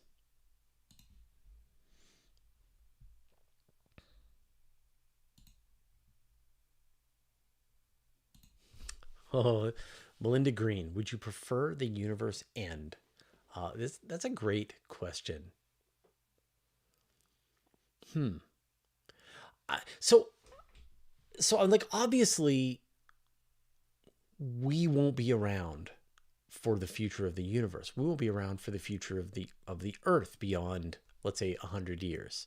I'm 54 now. I mean, like, what have I got left? 30 years, maybe, if I'm lucky. And yet, instead of us thinking about making sure that we eat healthy food and keeping track of our dental hygiene, we have these obsessive thoughts about the deep future of the universe. What'll happen when the sun dies? What'll happen when all of the stars are plucked out of the Milky Way? What'll happen when every dead star is at the center of its own equivalent of the Buddhist void? And we have these sort of melancholy thoughts about that future. And so, like, what are your possibilities? The one possibility is that just goes on forever. That all of the white dwarfs eventually, there's one idea that white dwarfs can potentially just explode at the end of their lives. That they're essentially decaying in their cores and they're building up antimatter inside their cores and they just detonate is one possibility. But like, take a 10 to the power of like 1100 years and then all of those white dwarfs would all die. That's one possibility. Or that protons can decay. And so eventually all of the particles in a star will one by one decay away and the star will just melt away. But even if it doesn't, that Hawking radiation could cause white dwarfs to decay at like 10 to the power of 100 years, like a Google years from now. Everything will decay because of Hawking radiation. In the same way that, like, not just black holes, but everything, anything made of mass will decay away into Hawking radiation. And so the entire universe will just be a soup of radiation. There will be no usable heat that anyone can do any work with. That's the heat death of the universe. The universe will be cold and dead and accelerating apart. But it'll still be here, as opposed to it ending. And so in the sort of unreasonable choices that we have to consider, is that better? Is a cold, dead universe better than a universe that ends, that stops existing at some point into the future? I mean, it is, from our perspective, there is no difference. But yet, we have this emotional connection. I would still prefer the universe, the cold, dead, forever expanding universe, over the one that comes to a screeching halt and just ends, that snaps out of existence at some point into the future. So yeah, even though both are uncomfortable to think about, I would still prefer the one that says, well, so there's still a chance, right? That's the one that I prefer. Yeah. Yeah. It's a funny thing with our brains, how we will have these emotional reactions to things which are purely theoretical, instead of us focusing on the things, that really matter. We think about the sort of horrible possibilities for the dark, deep future. I don't know. There's some psychologist theory in here somewhere.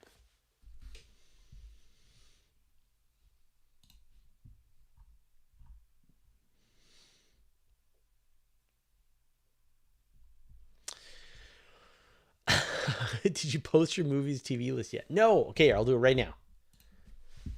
I'm still working on it. So you guys can. So I've got 106 items. So here you go. Let's see how this works.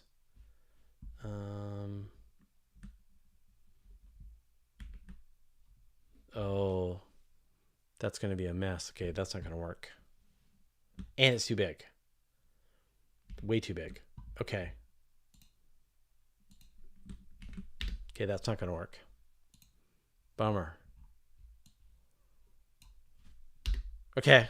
I will post it on I will post my movies list before next week. I promise.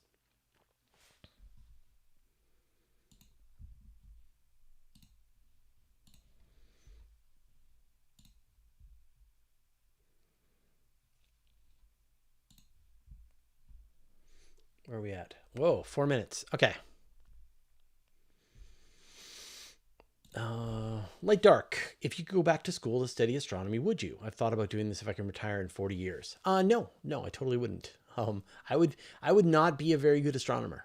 I am too curious and interested in too many things that, I could have been an astronomer earlier on. Like I had originally gone to university for engineering and ended up working in computers instead. And it just was more my speed than being an engineer. Because like I probably would have ended up in HVAC, designing heating cooling systems for buildings. If I was lucky, I'd end up as an aerospace engineer. But even that, I don't think I would be cut out for it. So, I engage with astronomy at the level that I want to. The one that satisfies my curiosity, the one that allows me to talk to astronomers and ask all my questions, but I don't have to dig any deeper. I can flit around with my, with my attention deficit disorder, just move on to the next thing, as opposed to having to sit and actually do the deep work of writing papers and doing the research and analyzing the data and doing the statistics and all that kind of stuff and making incremental progress in some very specific field of astronomy, right? I get to,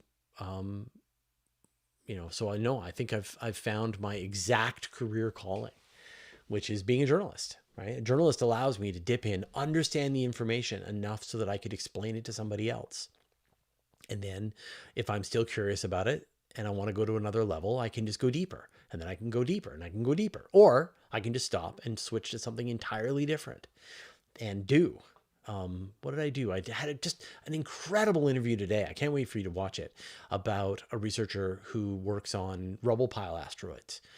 And so he thinks that Phobos, which is one of the moons of Mars, is a rubble pile asteroid. And so there's this really weird coincidence. The Phobos is doomed. In the next 50 million years or so, Phobos is going to crash into Mars and be destroyed.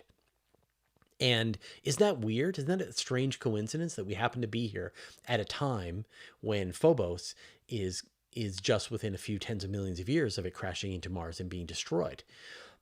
Well, maybe it's not a coincidence. And so what he was proposing is that that Phobos is a rubble pile asteroid, and as it gets really close to the Roche limit, where it starts to get torn apart by the tidal forces around Mars, then boulders start to come off of Phobos and will orbit around Mars faster and slower than Phobos will. And these will come back around and start smashing back into Phobos. And that will start to kind of cause Phobos to break up. Parts of it will rain down on Mars, but parts of it will raise their orbit again. And then mutual gravity will pull those parts back together and you'll end up with a new Phobos. So it might be that Phobos is not, this is not the first time it has crossed the Roche limit and been destroyed.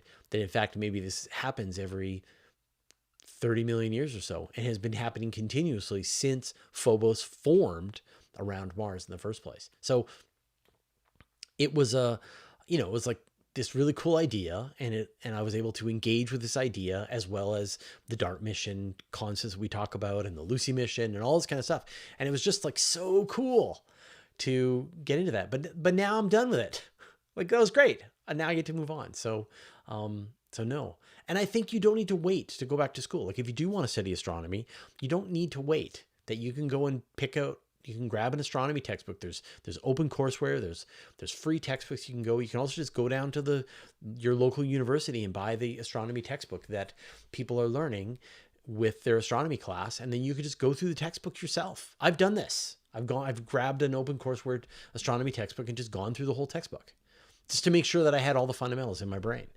And then you can put this to practical use with your small telescope. You know, if you have a telescope that's capable of observing stuff, you can do this kind of stuff as well. Vera Rubin data, you can start to look through information.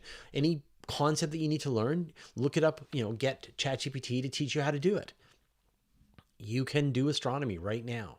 You don't need anyone's permission, and you don't need to necessarily go back to school. Now, you will if you want to be a full-time researcher and this is what you're paid to do, but don't wait to retire. Just start picking away at it now, and you'll be amazed at how far you're able to go. All right, we've reached the end of this week's episode. Thank you, everyone, for hanging out with me. Thanks to the moderators. I know we got Zapfan and Arjone here for helping keep the peace. New QA tomorrow and a lot of interviews. I think we've got 6 or 7 interviews in the pipeline right now to catch up on. So don't be surprised if we hit you with 2 or 3 or maybe even 4 interviews a week for the next couple of weeks. So awesome. All right. Thanks, everyone. And I will see you all next week.